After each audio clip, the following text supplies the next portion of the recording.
da shari'a ta yadda a are su,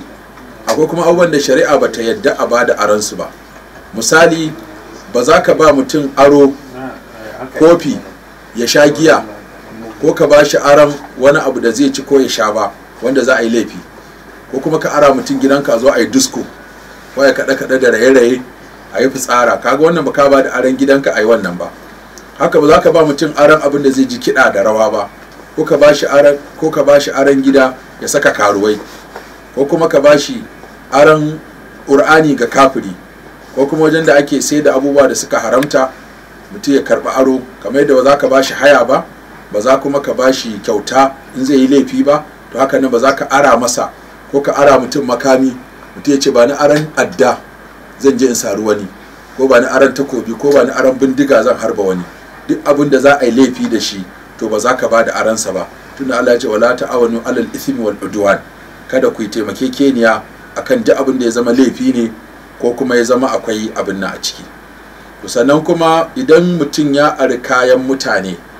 wajibi ne idan ya gama amfani da kayan, na farko dai ya kiyaye abin, ya amfani da shi a iya inda ya ce zai amfani da shi. Don wani sai ya aran aro, shi ya karɓi aron abu a gurinka kuma ji shi ma ya je ba da aransa. To wannan malamai suka ce baya halatta a yi aran aro sai idan ya zama cewa ka nemi izinin shi wancan, domin ta yawa shi wajen aron ya amfani da shi fiye da kima sai abin ya lalace ko kuma abin ya ɓaci. Kamar yanzu misali ka ce wa mutum ya ara maka motarsa za ka je Katsina, sai kuma shi ya san hanyar Katsina watakila hanya ce, sai kuma ka fasa ka bi hanyar Kaduna. To kaga kun saba kan ya baka aro ne akan ga hanyar da zaka, ga adadin yawan kilomitan da zaka yi, sai kuma ka je ka wato yi amfani da ita ba a inda ya gaya maka ba. To a nan an samu matsala, dole ka biya, dole ka gyara masa,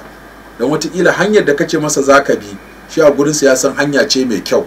sai da ya ara maka motarsa ko ya ara maka babur ɗinsa, sai kuma ka hau ka je gurin da hanyar ba ta da kyau, inda tayoyi za su iya fashewa ko kuma shaf zai iya lalacewa, ko kuma ma mota tana iya shan wahala, ko kuma kai aro akan